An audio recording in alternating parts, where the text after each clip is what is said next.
Bem-vindas e bem-vindos ao É Apenas Fumaça, onde se fala sobre a sociedade com quem quer falar sobre ela. Eu sou o Pedro Santos.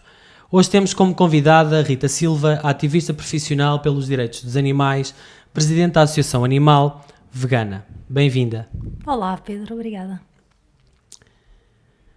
Os animais são seres vivos dotados de sensibilidade e objeto de proteção jurídica em virtude da sua natureza. Passou a ler-se no artigo 201b, Animais, do Código Civil em virtude da aprovação da Lei 8 de 2017, que estabelece o regime jurídico dos animais, em vigor desde 1 de maio de 2017, e que também fez alterações, ao Código do Processo Civil e ao Código Penal. Rita, hoje em Portugal os animais já não são vistos pela lei como coisas? Os animais continuam a ser vistos como coisas. Embora haja uma alteração que é por nós muito bem-vinda do ponto de vista legal, como acabaste muito bem de dizer, a verdade é que os animais podem na mesma continuar a ser tidos como posse, digamos assim, quer, por exemplo, numa partilha, quer em outras circunstâncias legais, os animais podem ainda, principalmente se não estivermos a falar dos chamados animais de companhia, que não estão abrangidos desse articulado que acabaste de referir, os animais continuam a ser tratados como coisas. Claro que vamos no bom caminho, mas as coisas não são perfeitas ainda. O que é que são os animais de companhia? Que diferença é esta que a lei estabelece? O nome, eu confesso, eu não simpatizo especialmente com estas denominações e nem são propriamente, do ponto de vista teórico, digamos assim, não é uma maneira adequada para um defensor dos direitos fundamentais dos animais falar. Mas pronto, do ponto de vista legal, e vivemos nesse mundo, claro, faz-se uma diferenciação entre animais de companhia, por exemplo, cães, gatos, ou seja, todos os animais que possam ser mantidos pelos humanos como membros da família, digo eu, porque infelizmente muitas pessoas não os veem como membros da família. Depois tem os chamados animais de pecuária, nós dizemos animais de quinta, que são os animais que normalmente são tidos como exploração. Para fins de exploração. Depois tem os animais selvagens, /silvestres, há uma série de denominações, umas biológicas, enfim, umas científicas, melhor dizendo, e outras legais. Portanto, e esta lei que entrou em vigor o ano passado, no dia 1 de maio, só diz respeito aos chamados animais de estimação, se lhe quisermos chamar assim, é isso? Comumente... Pior nome de sempre, sim, mas animais de companhia é o mais correto. Sim, só para os animais de companhia. Estão a ser agora pensadas, não é desde agora, mas estão a ser agora trabalhadas, algumas emendas a esta lei para ver o que é que se consegue acrescentar mais, porque de facto é muito redutor, mas vamos ver, não posso falar sobre o trabalho que está a ser feito, porque é um trabalho político, claro, com um grupo de trabalho no Parlamento, e nós fazemos as nossas propostas, como qualquer cidadão ou mesmo ONG pode fazer, e vamos ver, pode ser que corra bem. A Alexandra Reis Moreira, que é advogada e é uma das redatoras do parecer que a Ordem dos Advogados emitiu sobre quando se estava a discutir esta lei, e que aliás já trabalhou com o animal, num conhecido caso da queima do gato, se não estou em erro. Sim, ela trabalha connosco em vários casos, presentemente. Ela definiu este estatuto dizendo que era bizarro e disse que, acerca desta classificação dos animais, formalmente não são coisas, mas substancialmente não deixam de o ser. É Justamente. A doutora Alexandra, que é a advogada que tem estado a trabalhar connosco na maioria dos casos que temos tido ao longo do ano que passou, 2016, 17 e agora correndo tudo bem 18 também, nomeadamente esse caso que referiste da queima do gato. De facto, aquilo que ela diz vai exatamente na esteira daquilo que nós pensamos. De facto, no papel há algo que nos diz que os animais devem ser respeitados enquanto seres dotados de senciência e por aí fora, de sensibilidade, o articulado nem fala em senciência conforme tanto pedimos, porque há uma diferença grande entre sensibilidade e senciência. Queres explicar o que é que são esses dois conceitos? Sim, gostava muito, até porque há esta confusão, não é só da parte do legislador, mas por parte até mesmo da comunidade de proteção dos animais, acontece com alguma frequência. As plantas também são sensíveis. Portanto, em geral, os seres vivos são seres sensíveis. A senciência é uma outra linha. Nós traçamos essa linha na senciência, que é um conceito científico e que de forma muito, muito, muito sintética significa que um indivíduo é capaz não só de sentir, ou seja, não é só sensível, mas de experienciar essas sensações de forma consciente. E esta é toda uma diferença. E quando tu dizes nós, definimos... Nós, os defensores dos direitos dos animais, os chamados abolicionistas. Porque essa designação de sensíveis não é nova. Inclusive, com a aprovação do Tratado de Lisboa e com a alteração que foi feita ao Tratado sobre o Funcionamento da União Europeia, há uma expressão concreta, o artigo 13º, usa exatamente essa expressão, diz, na definição e aplicação das políticas da União nos domínios da agricultura, da pesca, dos transportes, do mercado interno, da investigação e desenvolvimento tecnológico e do espaço, a União e os Estados-membros terão plenamente em conta as exigências em matéria de bem-estar dos animais enquanto seres sensíveis, respeitando simultaneamente as disposições legislativas e administrativas e os costumes dos Estados-membros, nomeadamente em matéria de ritos religiosos, tradições culturais e património regional. O que exclui a tauromaquia desde logo. Na tua visão? Não, é na visão geral. Exclui totalmente a tauromaquia porque é um costume de um dos Estados-membros, no caso de 3, mas Portugal, Espanha e França. É entendido como tradição cultural. Mas então está excluído. Já vamos à tauromaquia. Mas sim, é utilizado sensível quando deveria ser senciente, porque, repito, sensíveis também as plantas são. Às vezes as pessoas tendem a chegar a extremos sem se perceber se a pessoa é culpada e se sabe que está a fazer mal. Condena-se toda a gente por tudo, sobretudo nas redes sociais. Tratar um animal num apartamento em Lisboa é diferente de tratar um animal de guarda ou de rebanho num ambiente rural. Todos eles são animais. Todos têm de ser bem tratados, mas todos devem ser encontrados no seu ambiente. Há que ter bom senso na aplicação da lei. Esta frase é de Jorge Cid, bastonário da Ordem dos Médicos Veterinários, num artigo publicado pela agência Lusa que tinha o título Lei que criminaliza os maus tratos a animais contribuiu para o abandono. Estamos a falar da Lei 69 de 2014, de 29 de agosto, que basicamente definia um conjunto de práticas que passariam a ser punidas, e na altura em que esta lei foi discutida, várias entidades, a Ordem dos Advogados, o Conselho Superior do Ministério Público, a Procuradoria-Geral da República, alertaram para problemas no articulado da lei. Explica-nos as limitações desta lei. Deixa-me só ir um pouquinho atrás para dizer que esta lei veio na esteira de uma petição iniciada pela Animal. Uma petição que se chamava Por uma Nova Lei de Proteção dos Animais em Portugal. Nós elaborámos um articulado para um código de proteção dos animais, que incluía todos os animais, e essa petição pedia para que, portanto, os peticionários pediam para que o Parlamento tivesse em consideração esta nossa proposta. E o que resultou foi, de facto, a criminalização dos maus tratos a animais. Uma vez mais, estamos a falar de animais de companhia, essencialmente. E há alguns casos, também estamos a tentar que... aquilo que eu disse para o caso anterior vale para este. Estamos a tentar que haja algumas emendas para um futuro próximo, porque de facto há muitos animais, e dou o exemplo dos equídeos, que são enfim, vítimas de muito abandono em Portugal, especialmente nas zonas mais rurais, e portanto... Equídeos são cavalos, sim, éguas, cavalos, éguas, mulas. Sim, burros, mulas, peço desculpa. E de modo que, isto para só mesmo uma parte para dizer de onde é que veio este trabalho, foi a cidadania que pediu, e felizmente houve acolhimento. Mas o legislador não fez bem.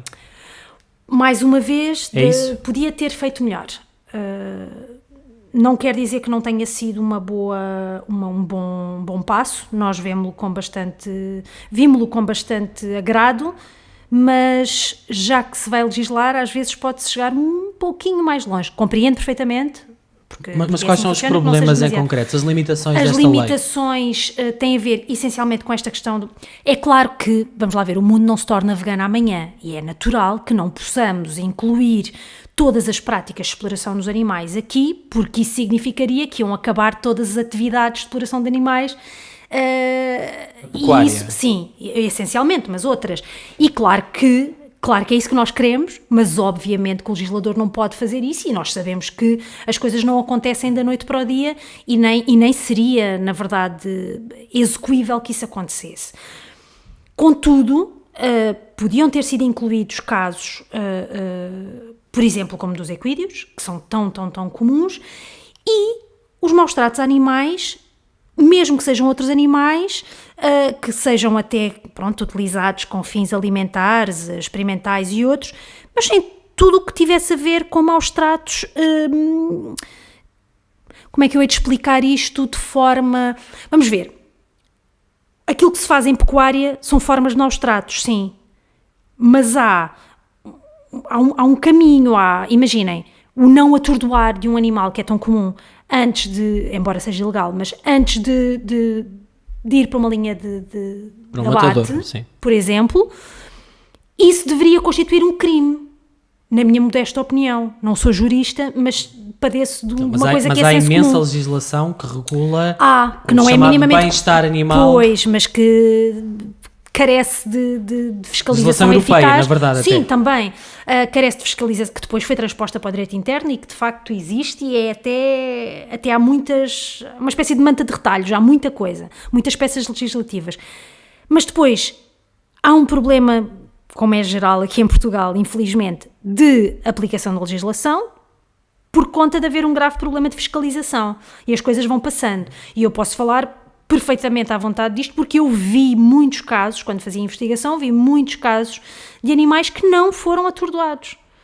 Ou que não foram atordoados mas não era bem, devidamente. Não era, só um exemplo, claro. Mas não era para esses animais que se destinava esta lei, não é? Não, era só um exemplo. Deixa-me citar-te um magistrado da Procuradoria-Geral da República, Raul Farias, que em entrevista à jornalista Ana Henriques do Público, no passado 10 de dezembro, no Dia Mundial dos Animais, precisamente discutindo esta lei, que entrou em vigor no dia 1 de outubro de 2014, Ana Henriques pergunta-lhe: mantém-se todos os problemas que a lei tinha? E ele responde: sim.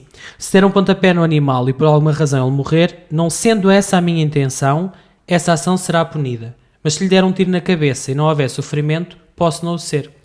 Sim. Mais tarde ela pergunta: o dono de um cavalo usado para pecuária pode enchê-lo de pontapés ou esfaqueá-lo sem que isso seja penalmente punível? E Raul Faria responde: não há rigorosamente nada na lei penal que pune esse comportamento, embora existam normas comunitárias que proíbam esse tipo de maus-tratos e que implicam coimas. Exatamente. Há vários vazios legais, chamados loopholes aqui, que levam a que muitos casos não vão por diante. Felizmente, depois, isto infelizmente ainda varia muito na juíza ou no juiz que se encontra, e felizmente cada caso em que se consegue dar mais um passo faz jurisprudência para o seguinte, e é isso que nós pretendemos. Contudo, o ideal seria que a legislação fosse mais clara, que incluísse mesmo, eu sei que parece até tolo, mas que incluísse mesmo detalhes de maus-tratos, por omissão, por negligência, por o chamado abandono no domicílio, que é uma das coisas que nós vemos com mais frequência na animal, exemplos de maus-tratos, porque há pessoas que acreditam, incluindo para outros humanos, acreditam que uma chapada não é uma forma de maltrato, mas uma chapada de mão fechada, um murro já é. E às vezes é preciso especificar, porque às vezes parece que o senso comum já não é assim tão comum. Ou seja, esta ideia de que não se pode fazer mal a animais porque há uma lei de criminalização, na verdade, não é bem assim. Não. Tenta-se que seja, mas não é fácil.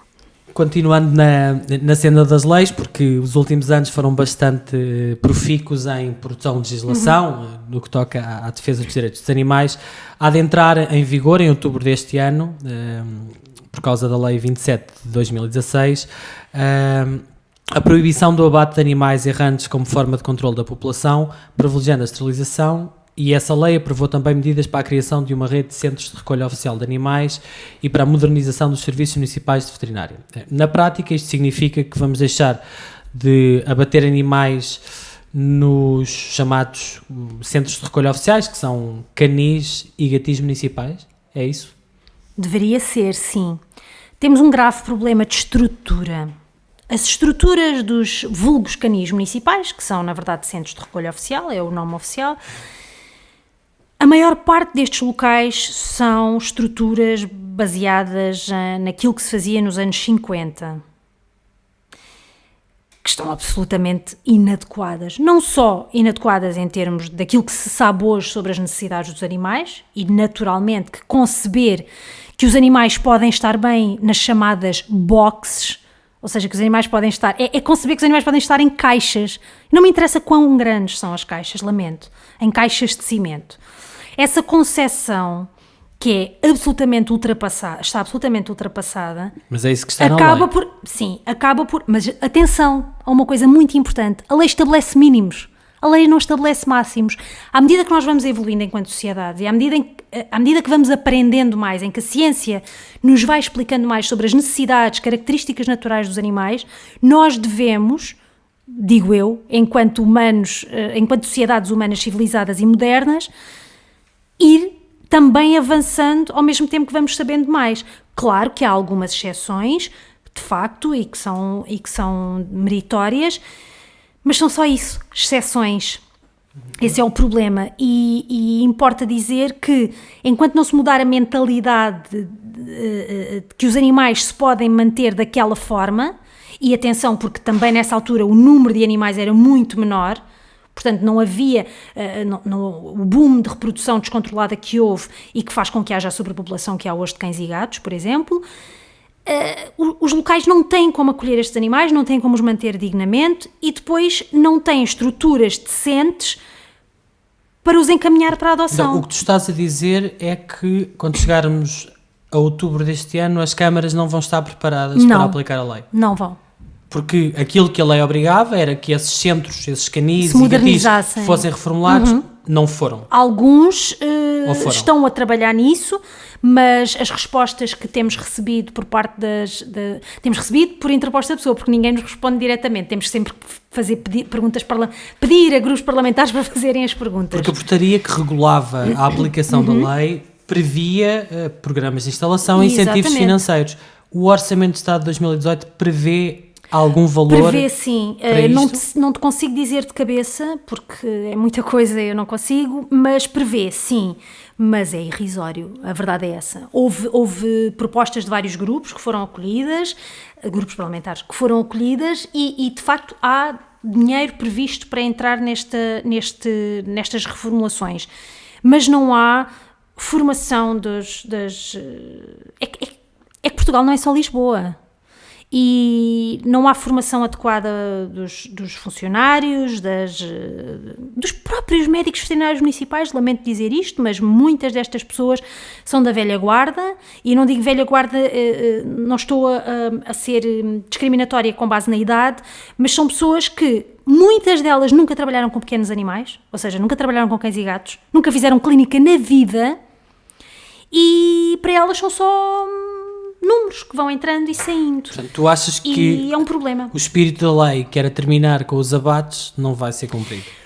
Vai ter que ser cumprido, e claro que é isso que nós queremos, e não há nada que queiramos mais do que deixem de se matar animais. Porque a lei não acaba com alguns casos específicos que permitem o abate e a eutanásia, não é? Uma coisa, vamos deixar bem claro, eutanásia não é um método. Eutanásia é o alívio do sofrimento de alguém, do indivíduo, seja ele qual for, que não pode ser aliviado de outra forma e que vai de qualquer forma culminar em morte. Era o que eu quereria para mim. Isso é eutanásia. Não é porque é com uma injeção e o outro é com um afogamento, por exemplo. E às vezes as pessoas tendem a confundir isto. Chamamos abate quando é matar por matar. Porque sim, porque está a mais, porque é feio, porque não é adotável, porque tem menos uma perna, o que for. Isso é exterminar, isso é matar.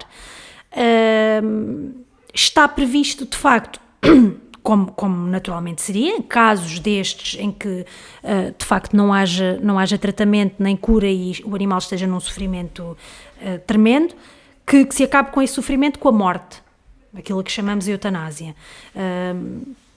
Também se forem... Isso faz sentido. Mas há outras linhas, não é? Pois, se o animal apresentar um comportamento agressivo ou silvestrado que comprometa a sua socialização. Justamente. Nos casos em que o animal seja portador de zoonose ou doenças infectocontagiosas. Sim, isso para nós são problemas. Um animal, a não ser que esteja doente psicologicamente de forma irreversível e num sofrimento atroz, naturalmente deve ser reabilitado e não morto porque tem problemas comportamentais. E no caso das zoonoses, há zoonoses perfeitamente tratáveis. Zoonoses são doenças que podem ser transmissíveis dos outros animais a humanos. E é isso que preocupa mais as pessoas, as questões de saúde pública e tudo mais. Algumas das preocupações têm legitimidade, de facto, mas outras não. Agora, as zoonoses são tratáveis, algumas não são curáveis, mas são tratáveis. Eu posso dar um exemplo, eu tenho vários animais com leishmaniose, que é uma zoonose, ela é transmitida através de um vetor, que é um mosquito, e quer dizer, eles foram tratados e vivem uma vida normalíssima. Portanto, e esta é uma zoonose. Antigamente, quando eu comecei a trabalhar no animal, os animais com leishmaniose eram mortos nos canis que tinham leishmaniose. E agora já não são. Agora há uma sensibilização maior. De facto, uma sensibilidade maior. De facto, as pessoas têm noção de que não se mata assim à maluca porque tem Imagina, é como uma pessoa diabética, um humano diabético, tem uma doença crónica que não tem cura e vamos matar. Por favor, não é? Discriminatórios, preconceituosos e antidemocráticos. Foi assim que Vítor Hugo Cardinali, dono do circo homónimo, classificou as propostas do PS, PCP, PAN, BE e os Verdes, discutidas no Parlamento em dezembro passado, para limitar ou acabar com a presença de animais nos circos. Segundo o conhecido empresário, as leis propostas levariam à proibição da presença de animais nos circos em vários graus, mas em último caso defende levaria também ao fim de espetáculos com golfinhos ou à exibição da Águia Vitória do Benfica. Já Miguel Chen, proprietário do Circo Chen, disse que o debate era uma palhaçada e que no Zumarino, no Jardim Zoológico e nas touradas ninguém toca. Achas que algum dia vai deixar de haver animais não humanos nos circos portugueses? Não acho, tenho a certeza. Claro que vai deixar. Vão deixar de haver animais nos circos, porque assim caminhamos nesse sentido, da evolução. As citações destes dois senhores em particular não são nada de novo. É natural que defendam o seu negócio, com certeza. A verdade é que não é porque eles estão a defender o seu negócio ou porque dizem determinadas coisas, algumas delas sem qualquer sentido, ninguém toca nos parques zoológicos ou nas touradas, é só ridículo, porque obviamente que trabalhamos contra todas essas formas de exploração de animais. Se calhar o senhor não está muito atento, mas pronto. O facto destas pessoas pensarem desta forma não vai fazer com que a evolução não aconteça. Importa, contudo, dizer, em relação a este tema dos circos, não há absolutamente nada contra os circos, contra o circo, contra o espetáculo que é o circo. O circo é uma arte maior, uma arte que deve ser apoiada pelo Estado, que deve ser respeitada, que devem ser dadas condições, sim, às artistas e aos artistas de circo para trabalharem como deve ser. O nosso problema é a utilização de animais nestes espetáculos. Nada mais, nada contra o circo. Mas tu achas que se chegará a esse consenso? É porque todas as propostas que foram votadas, na verdade não foram votadas, baixaram à Comissão e, portanto, agora há aqui um prazo de 60 Sim. dias para que se possa trabalhar o projeto base do Partido Ecologista dos Verdes com as outras propostas de todos os partidos. Se isso fosse assim tão consensual, não se teria já aprovado liminarmente essa proibição de uso de animais não humanos no circo? Por parte da comunidade científica é consensual, por parte do legislador não tanto, e infelizmente não é o consenso que leva a que as coisas mudem imediatamente. Contudo, posso adiantar desde já que a Animal tem uma campanha que se chama Por um Circo Mais Humano, que consiste numa petição, mais uma campanha para que os livros se tornem para que os circos se tornem livres de animais. E esta petição já reúne agora quase 20 mil assinaturas e vai ser entregue no final de fevereiro. Portanto, aproveito para informar já em primeira mão. Vai ser entregue no final de fevereiro e depois naturalmente seguirá a tramitação normal e esperemos que na altura em que ela seja discutida se possam então, vamos fazer um trabalho de consciencialização da comunidade política, claro, vamos esperar, acreditamos que podemos ter já aqui em breve uma boa solução, pelo menos para alguns dos animais nos circos, esperemos. Entre 2016 e 2017 houve um aumento de 15.895 espectadores de corridas de touros, um acréscimo de 4,39%, o que não acontecia desde 2010. No total, no ano passado, 377.952 pessoas assistiram a este tipo de espetáculos, segundo o relatório de atividade tauromáquica 2007 da Inspeção-Geral das Atividades Culturais, divulgado na semana passada. A Protoiro, a associação que representa o setor, diz que os números da IGAC não retratam toda a realidade taurina portuguesa, sendo somente um relatório administrativo da atividade deste organismo público, e situa o total de espectadores em 435.660, um aumento de 1,8% face a 2016. Na edição de 2007 do Orçamento Participativo de Portugal, lançado pelo Governo, um dos projetos vencedores chamava-se Tauromaquia Património Cultural de Portugal e tinha como objetivo dar início ao processo de inventariação e classificação da tauromaquia como património cultural e material de Portugal. O que é que tu pensas destes dados? Começando pelo princípio, é preciso ler o relatório de espetáculo da atividade tauromáquica 2017 e, ao lê-lo, analisá-lo e tirar conclusões que não sejam meramente populistas, como é o caso. Estas conclusões são tópicos citados pelo próprio relatório. As conclusões, nós podemos ler, obviamente sempre que sai o relatório eu leio, nós podemos ler de várias formas. Se tu fores ler o relatório, tu vês que houve uma diminuição de número de corridas de touros, e estou a dizer corridas de touros porque é a terminologia, porque de facto não são corridas de touros.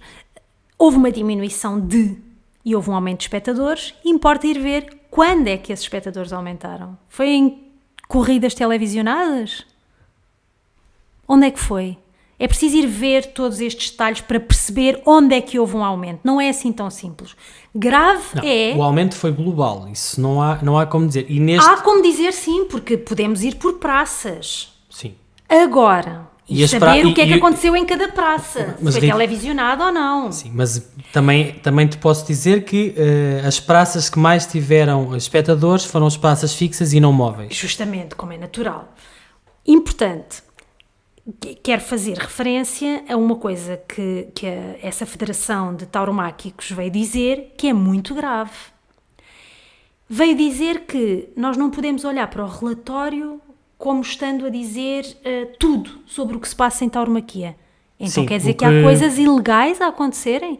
Porque a Inspeção-Geral das Atividades Culturais é o organismo do Estado que tem competência e obrigação legal de verificar todo e qualquer espetáculo de natureza tauromáquica, referindo todos os detalhes acerca do mesmo. Mas os dados que a Protoiro utiliza para fazer as suas contas têm como base um critério de contabilização que não tem a IGAC. O que a Protoiro faz... Mas como é que é possível? É dizer que contabilizou todos os espetáculos públicos em que foi lidada pelo menos uma res brava de lide. Portanto, basta um animal... Tudo o que acontece de natureza tauromáquica, se for legal, tem que estar contabilizado pela Inspeção-Geral de Atividades Culturais. Logo, essa federação está a defender atividades ilegais? Parece bastante estranho.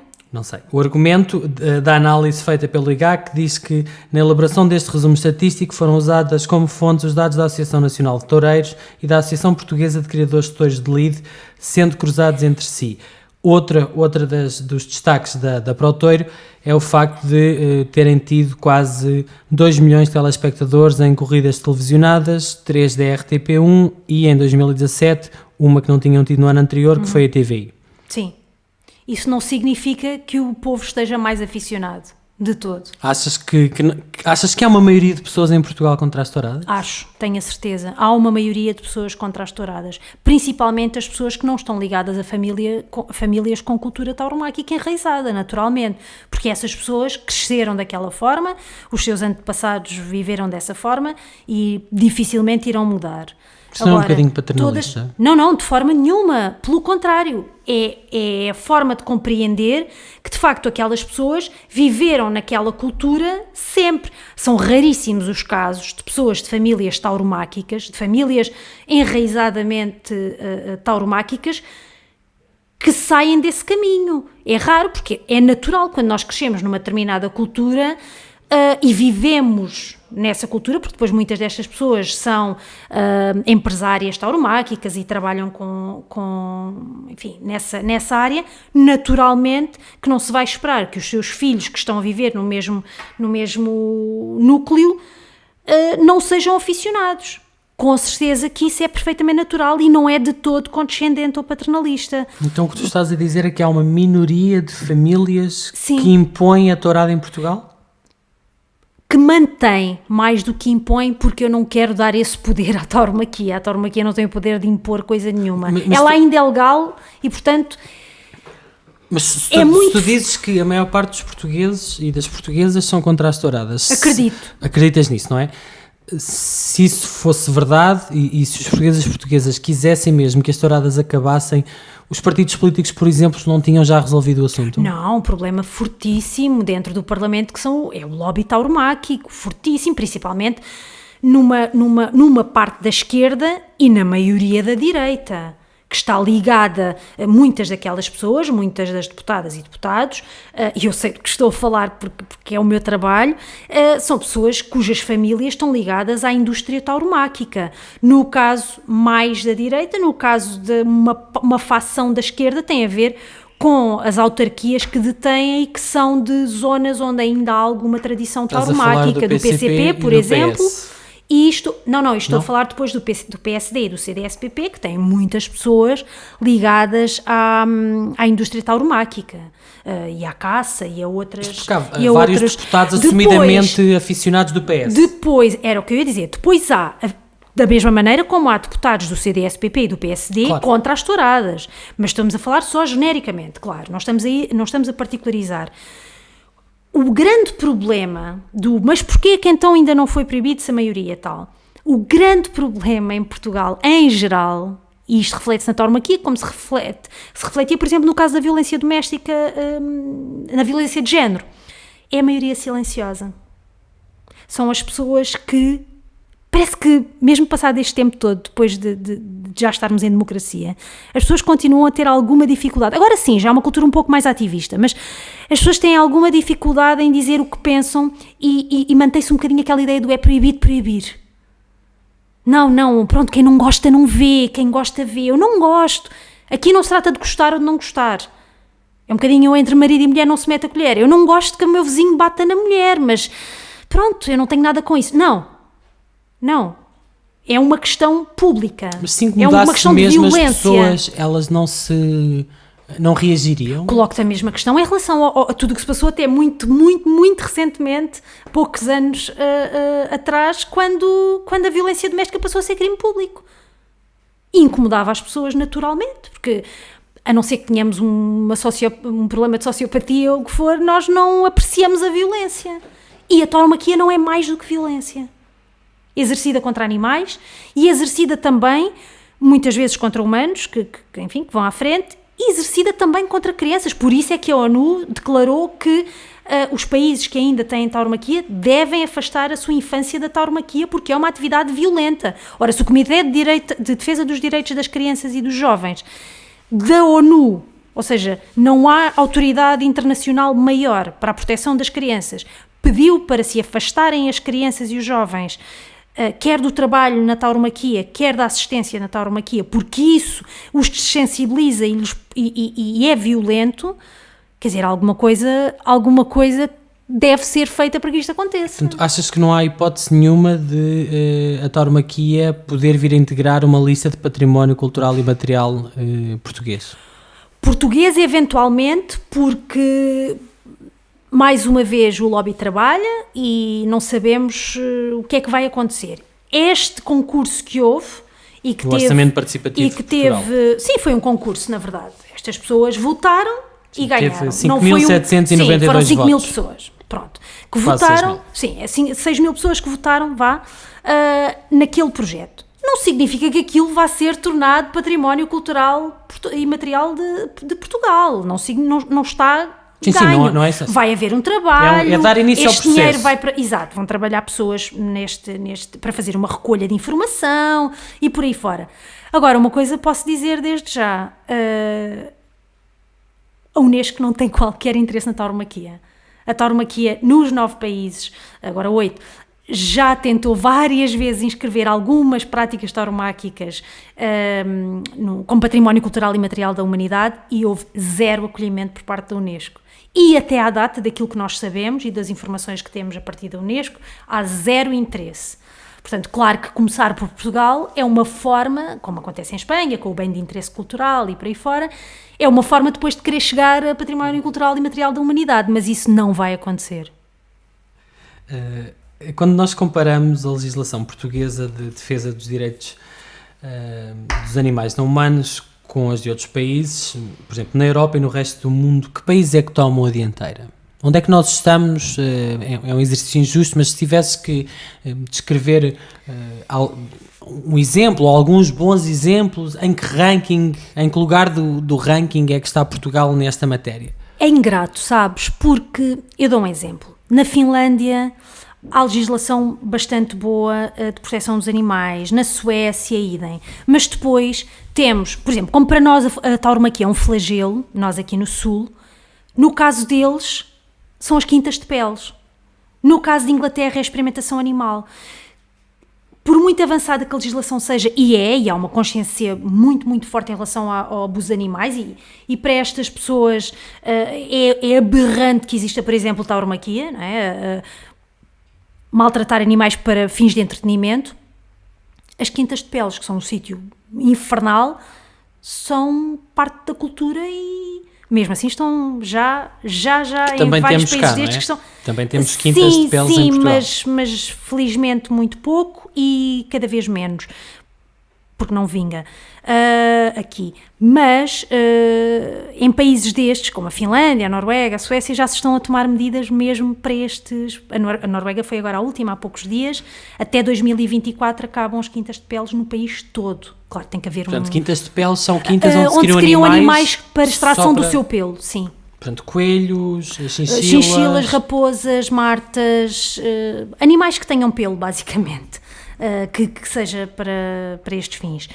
Às vezes cães e gatos também em algumas zonas. Seja, na Europa já é proibido. Cada país vai tendo as suas especificidades, não é? Mas onde é que nós estamos? Fez-se um caminho relativamente rápido nos últimos anos, ou não? Sim, fez-se um caminho interessante, é verdade, mas eu não... Seria injusto estar até nem tenho base para estar a fazer um ranking, dizer em 10º, em 20º, o que for, mas estamos bastante longe ainda do norte da Europa, é verdade.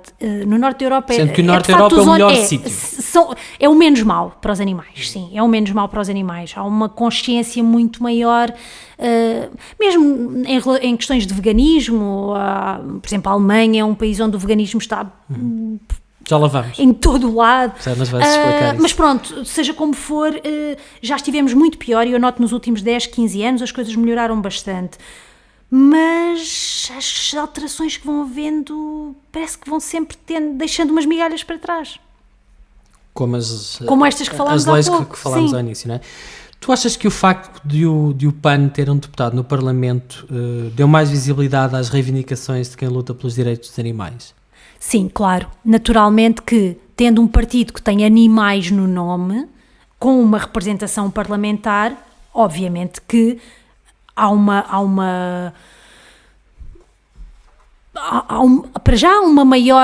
maior interesse por parte das pessoas, tanto assim que elegeram um deputado. Portanto, as pessoas estão de facto preocupadas com o tema e estão, verdade seja dita, estão também bastante descontentes com o que se passa com os outros partidos. Essa também é a verdade e temos que ser honestas.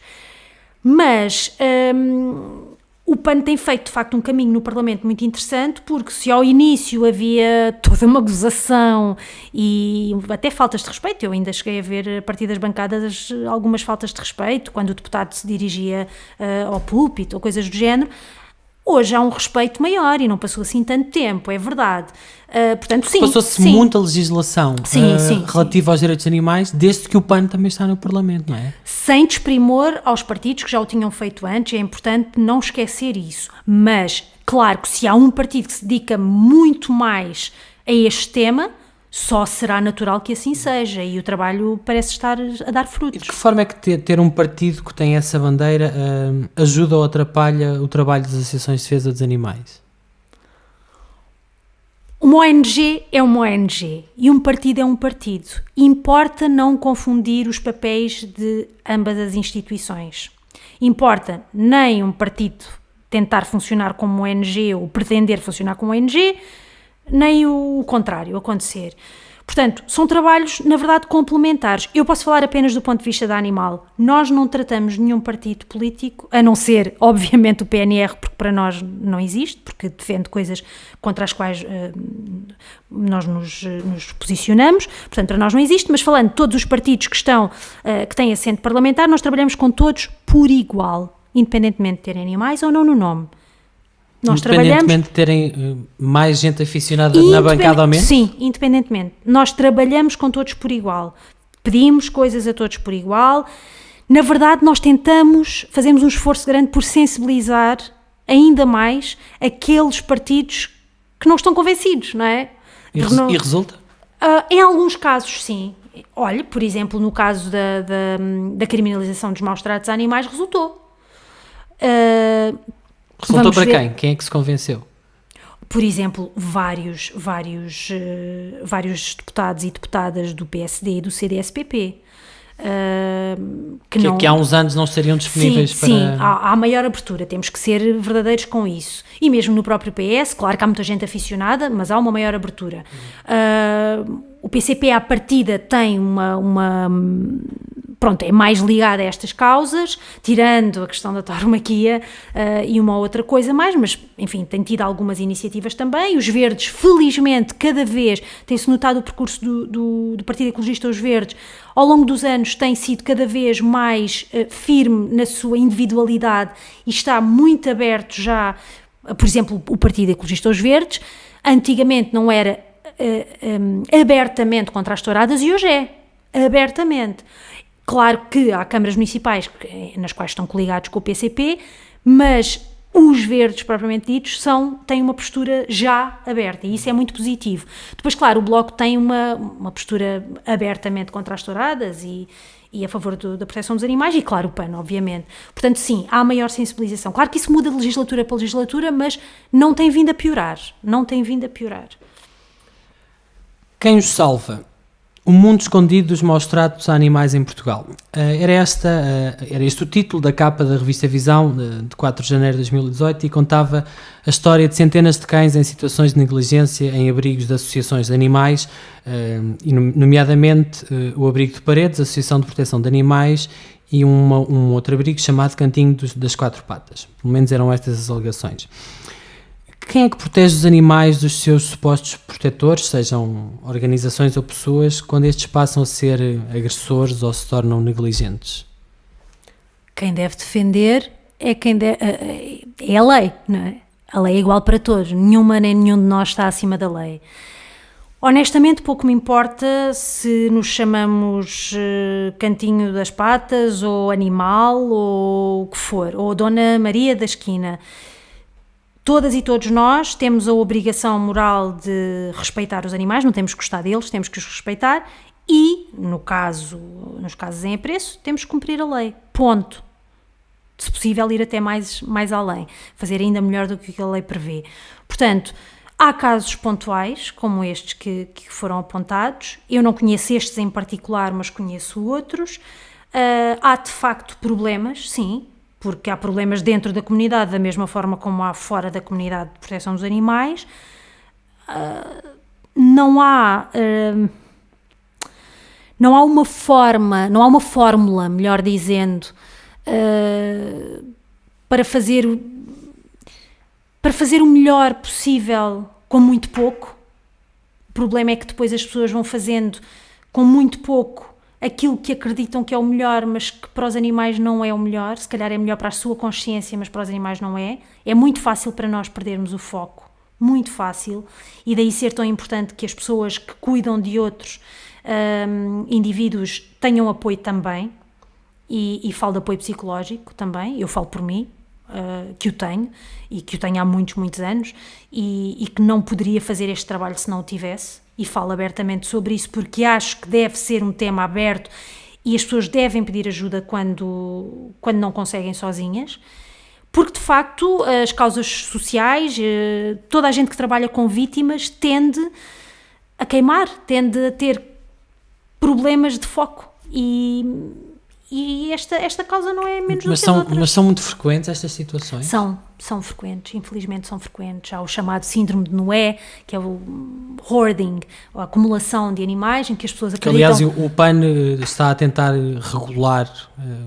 Sim. Semana passada propôs Já há algumas semanas a Provedoria dos Animais de Lisboa promoveu, antes dessa iniciativa, a Provedoria dos Animais de Lisboa promoveu um debate sobre o tema, porque é um tema recorrente. E não é um tema só das pessoas, das associações de proteção dos animais. A estes casos também se aplicaria a lei que falámos de 2014? Não sendo jurista, é meu entendimento que sim.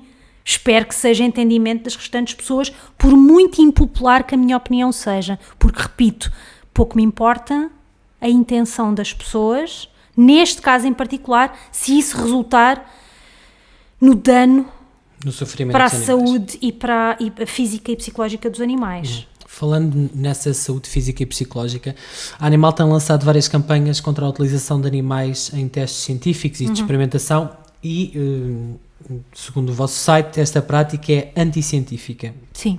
É um termo vosso. Sim. Em Portugal, em 2014, que é o último ano com dados disponíveis no site da Direção-Geral da Alimentação e Veterinária, a DGAV, foram utilizados 25.606 animais para estes fins de experimentação científica em biotérios, que são sítios onde se criam animais para fazer experiências científicas. Os ganhos para a saúde pública e a investigação em novos medicamentos e técnicas seriam mesmo possíveis sem testes em animais? Não seriam, são, porque há muito trabalho feito noutros países que não implica de todo, e aqui também há algum, mas que não implica de todo os testes em animais. Há cultura de células, há modelos informáticos e outros. Neste momento agora já há culturas, já há impressão 3D, perdão. Há imensas formas, basta as pessoas pesquisarem, há imensas formas de fazer boa ciência sem sacrificar ninguém. E a verdade é que ao longo dos anos tem havido problemas gravíssimos por conta da experimentação animal. Um dos exemplos mais conhecidos é o da diabetes. A insulina matava cães. E durante muito tempo não se tratavam diabéticos com insulina, porque a insulina matava cães, portanto não se salvaram imensas pessoas, quando afinal a insulina é o que salva diabéticos. Isto é só um exemplo de nada, claro. Sim. Nós somos totalmente diferentes. Imaginem, eu sou uma mulher caucasiana de 1,63 m, blá blá blá, 37 anos. Uma mulher caucasiana, 37 anos, 1,63 m, pode tomar a mesmíssima coisa que eu e ter efeitos completamente diferentes, ou até ser alérgica a uma determinada coisa. E somos o mais similar que possa haver. Imaginem então espécies totalmente diferentes. Uma coisa curiosa nos experimentadores é que... Mas deixa-me só interromper. Sim, claro. As espécies nos biotérios, tanto quanto sei, são quase que clonadas, não é? Portanto, há ali uma tentativa de quase que mimetizar cada ratinho ser parecido com o outro. Não, com o outro, não com humanos. Mas isto é para humanos, claro. Não é para ratos. É que a medicação não é para ratos, não é para tratar ratos, é para tratar humanos. Vamos falar de medicação, mas podíamos estar a falar de cosméticos ou do que for. É para testar como é que vai funcionar noutros indivíduos absolutamente, biologicamente diferentes. O que eu te ia dizer é que é curioso que, para aquilo que interessa, nós somos totalmente diferentes e nada de misturar humanos com não humanos. Mas depois, quando é para torturá-los, já somos parecidíssimos. E não somos de todo. Tu achas... Essa posição que tens agora advém do facto de termos um tipo de tecnologia e de evolução científica que permite já não experimentar em animais? Tu achas que seria possível há 50 anos ter feito um caminho de investigação sem explorar animais e sem experimentar? Eu não sei responder há 50 anos, porque eu não vivia há 50 anos. Há 20. Mas as coisas são totalmente diferentes do que eram. E ainda, nós não vamos justificar continuar a fazer erros no futuro com aqueles que fizemos no passado. Ou com aquilo que se sabia no passado, ou com aquilo que existia no passado. Nós já escravizámos outros humanos, ainda escravizamos em muitas zonas, mas escravizávamos legal e naturalmente humanos com base na sua cor de pele. E hoje para nós isso é uma aberração. Portanto, o princípio dos 3 R's, que é um princípio usado em biotérios, que implica... Que a lei obriga a que exista. As diretivas comunitárias obrigam 3 R's de replacement, reduction e refinement, portanto, substituição, sempre que possível, do modelo animal por métodos alternativos, redução do número de animais utilizado e refinamento das metodologias experimentais e das técnicas. Esta política dos 3 R's, que é aplicada pelos biotérios e instituições... Deveria ser, sim. A minha pergunta era essa, se ela é aplicada pelas instituições... Quem tem que fiscalizar isso é a Direção-Geral da Alimentação e Veterinária, que é, na verdade, a Direção-Geral da Incompetência, que serve para muito pouco e que faz muito, muito, muito pouco pelo bem-estar dos animais em Portugal. Pelo contrário, desajuda. Portanto, não tem... Aliás, para vermos, as últimas... É uma vergonha. E eu sou membro da Coligação Europeia para a Abolição da Experimentação em Animais e nós somos várias dezenas de organizações e é sempre uma vergonha de cada vez que chega a Portugal. Porque é onde não há dados, é onde os últimos dados são de, olha, como disseste agora, 2014. Sim. E vá lá, ainda tiveste sorte. Onde as respostas, mesmo em termos comunitários, são vergonhosas, onde há menos interesse, onde... há depois especificidades em que, por exemplo, sem estar a entrar em grandes detalhes da lei, mas em que, por exemplo, quem tem competência para fiscalizar pode ser quem está a conduzir a experiência, coisas completamente surreais que não acontecem noutros países e que às vezes eu tenho os meus colegas a olhar para mim e a dizer, coitada, deve ser horrível trabalhar ali. O que estás a dizer é que a Direção-Geral da Alimentação e Veterinária é uma desgraça. Preocupa-se com tudo menos com o bem-estar animal? Totalmente. Absolutamente. Então nós tivemos o Diretor-Geral da Alimentação e Veterinária ainda há uns meses a falar sobre o transporte de animais que vão... Vivos para abate. Que vão para sítios longínquos, dezenas de horas de barco e muitos deles para Israel, caminho. Não é? O caso era Israel. O caso era Israel em particular. E ele fez questão, quer dizer, estamos a falar da autoridade máxima em termos animais em Portugal e o senhor utilizou o seu tempo de antena para gozar não só com aqueles animais, mas com todas as pessoas que se preocupam com eles, dizendo que eles não usam malas Gucci e que não dormem em lençóis de cetim e depois a dizer uma coisa completamente... Eu não sou cientista e sei isto, mais uma vez, porque é cultura geral, a falar, por exemplo, do método de abate kosher e a falar do corte da carótida como sendo profundamente ético e até sofriam bastante menos. Coisas surreais, estamos a falar de um professor de medicina veterinária, um professor da Faculdade de Medicina Veterinária, coisas horríveis, toda a gente se insurgiu, claro, pediram a demissão dele, por aí fora, portanto é isto que temos, e mais, há muitas coisas em Portugal que podiam estar bastante melhores e que não estão porque a Direção-Geral de Veterinária é um entrave tremendo. Portanto, não é da pessoa que ocupa o cargo de diretor ou diretora, é uma cultura organizacional. É uma cultura organizacional, mas parece que de cada vez que há um diretor-geral novo é pior do que o anterior.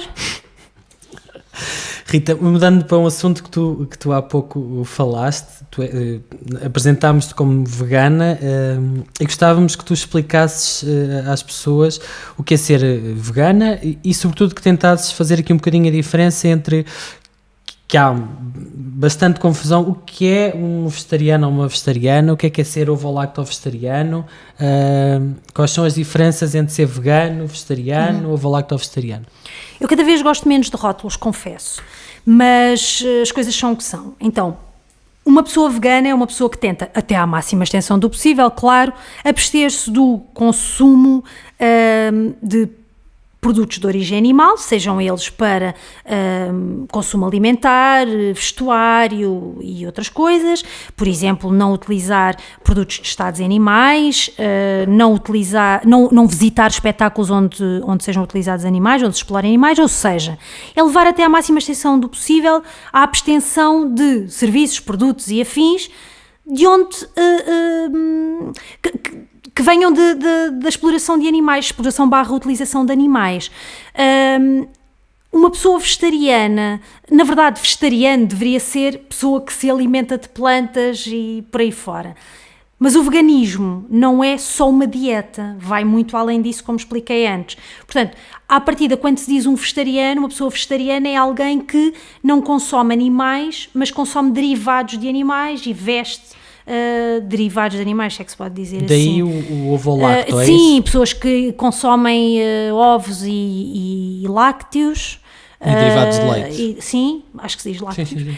E depois há os ovo-vegetarianos, são as pessoas que não consomem laticínios, mas consomem ovos. E depois inventaram, pronto, uma série de nomes que já, confesso que já acho ridículos. São os piscitarianos, que é uma tradução... Não comem carne, mas comem peixe, não é? Que é carne de outros animais. Portanto, para mim, eu não utilizo a expressão, eu não utilizo nunca a expressão carne e peixe. Utilizo comer animais ou não comer animais.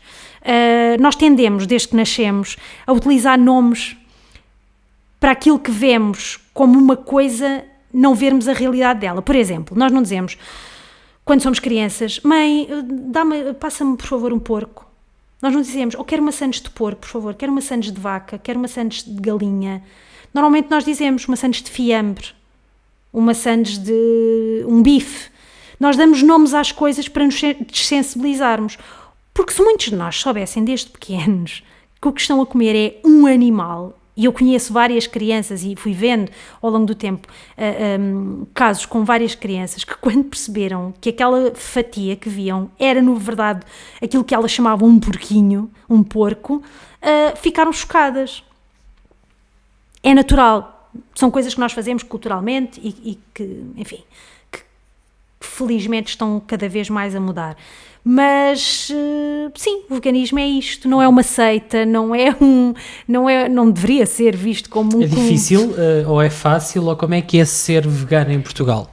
Eu sou suspeita porque para mim o veganismo é o que não pode ser de outra forma. Não, como é que tu tomaste essa decisão? Há... Se é que podemos entrar por aí. Talvez 15, 16, para aí. Eu achava que era a maior defensora dos animais. Mas comia animais. Ok, não comia muitos animais, mas comia animais. E achava que era defensora dos animais na mesma. Totalmente defensora dos animais. E um dia, quase como um clique, com a ajuda de outra pessoa que conversou comigo sobre o assunto, aquilo deixou de me fazer sentido.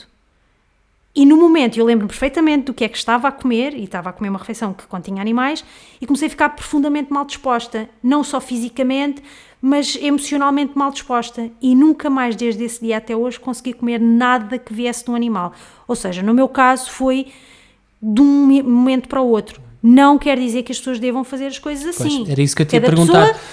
Cada pessoa é uma pessoa, deve ter os seus cuidados, se tiver problemas de saúde ou o que quer que seja, deve consultar um médico. Porque há um lado tem que ver com esta questão que tu falaste, que não é só alimentar, não é? Não, que é um estilo de vida, é uma percepção ética e moral sobre... Justamente. É uma posição ética e moral no mundo.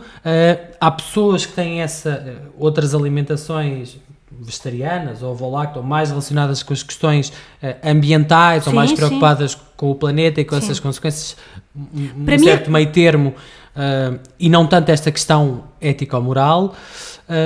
Depois há outras que o farão pelas suas razões. Desculpa, deixa-me só dizer-te, no meu caso em particular, a questão ambiental e a questão da saúde são efeitos colaterais fantásticos. Mas aquilo que me faz ser vegana é a questão ética.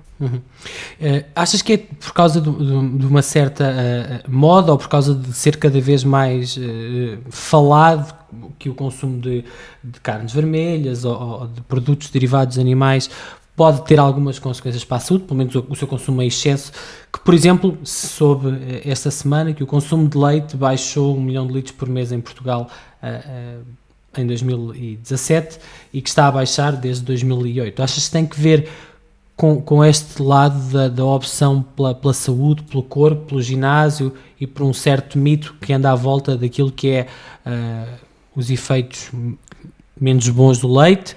Em algumas pessoas isso não é um mito, isso é realidade, porque nós não somos vacas, portanto é natural que o leite de uma vaca não nos faça bem, porque nós não somos filhos e filhas daquela mãe.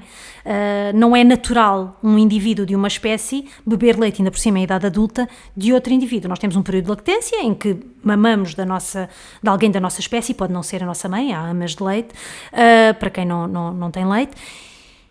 Mas na natureza não existe mais ninguém que se alimente do leite de outra mãe, de outra espécie, ainda por cima na idade adulta. Portanto, é natural que haja intolerâncias, porque nós não somos uma vaca, nós não somos um vitel. O uso da expressão natural dava-nos para mais um programa, Rita. Sim, mas pronto, isto para tentar explicar Sim, como mas é que... onde eu queria chegar com isso é se tu achas... até pelas implicações que isso tem nos próprios animais. Das pessoas que tu conheces, ou do que vais percebendo, não é? Porque tu és vegana já há Sim, alguns anos, se esta sim. ideia, Há casos, esta sim. dimensão Há tem muitos... que ver com mais gente a adotar estes comportamentos por causa do bem-estar animal. Sim. As pessoas cada vez mais fazem esse clique, não querem fazer parte daquilo, porque aprendem o que é que significa o leite, significa que há um vitel que vai desaparecer do mapa, e por aí fora. Portanto, sim, as pessoas estão a ficar cada vez mais conscientes do que se passa, e não querem ser coniventes com isso. Depois, sim, há as questões das modas, há as questões das dietas, mas normalmente essas não ficam, não são essas que fazem a diferença. Ainda bem, enquanto põem plantas no estômago e não põem animais, ótimo, mas não é isso que fica. Mas sim, as coisas estão a mudar muito. O que é que te parece um grande sinónimo de mudança foi a criação, a aprovação e a aplicação, a entrada em vigor da Lei 11 de 2017, que prevê o direito à opção vegetariana nas cantinas públicas. O que é que te parece? Parece-me decente e parece-me que já veio tarde. Ótimo, e está a ser visto como um exemplo no mundo todo. Foi essa peça legislativa veio na esteira de uma petição iniciada pela Associação Vegetariana Portuguesa e que levou depois a uma iniciativa legislativa do PAN. Não levou uma iniciativa legislativa. Não, sim, foi uma petição e o PAN, a propósito da petição... E que depois foi aprovada, também foi difícil, mas foi aprovada, felizmente, e está a ser caso de estudo no mundo todo. E o que é que tu que és há tantos anos vegana, tens a dizer às pessoas que têm... Que afirmam que é uma dieta muito arriscada, que pode ter consequências para a saúde, que sem uma série de produtos animais tu não tens uma série de proteínas e nutrientes... Isso é absolutamente falso. Mesmo, é totalmente falso. Cientificamente é totalmente falso. Se as pessoas querem continuar a tomar... Tu és seguida por alguns especialistas? Eu vou ao médico como as pessoas normais. Não, vou ao médico como as pessoas normais. Faço análise, desde que nasci que faço análises anuais. É uma coisa que os meus pais... É uma coisa que se faz na minha família e eu continuei, a partir do momento em que cresci, continuei a fazer.